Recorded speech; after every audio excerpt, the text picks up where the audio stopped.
దేశ రాజధానిలో ఢిల్లీ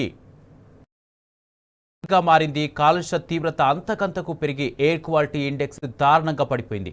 గాలి నాణ్యత వెరీ పూర్ కేటగిరీలోనే కొనసాగుతుంది. పలు ప్రాంతాల్లో ఏక్యూ లెవెల్స్ 493కి పడిపోయింది. కొన్ని హాట్స్పాట్లలో 500 పాయింట్ల వరకు నమోదైంది. ఆనంద్ విహార్, అశోక్ విహార్, చాందినీ చౌక్, ఐటీ, అక్షర్ధామ్ లాంటి ప్రాంతాలను పొగమంచు కమ్మేసింది. దీంతో విజిబిలిటీ తగ్గిపోయి రోడ్లపై ప్రయాణికులు తీవ్ర ఇబ్బందులు పడుతున్నారు. ఇళ్ల నుంచి బయటికి రావాలంటేనే భయపడుతున్నారు. నగరంలో గ్యాస్ ఛాంబర్లా మారడంతో ఆరెంజ్ అలర్ట్ జారీ చేశారు అధికారులు. హస్తినా అంతా గ్రేడ్ 4 చర్యలు అమలు చేస్తున్నారు.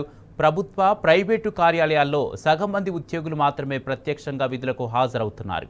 ఇక విద్యా సంస్థలు హైబ్రిడ్ విధానంలో కొనసాగుతున్నాయి. ఇటు పిల్లల ఆరోగ్యం దృష్ట్యా అవుట్డోర్ క్రీడలన్నింటినీ తక్షణం రద్దు చేయాల్సిందిగా ఢిల్లీ ప్రభుత్వాన్ని ఆదేశించింది commission for air quality management. లేదంటే పిల్లలు తీవ్ర అనారోగ్య పడే అవకాశం ఉందని హెచ్చరించింది. ఇక ఢిల్లీ, ఉత్తరప్రదేశ్ ప్రభుత్వాలకు కూడా ఈ మేరకు కమిషన్ లేఖలు రాసింది.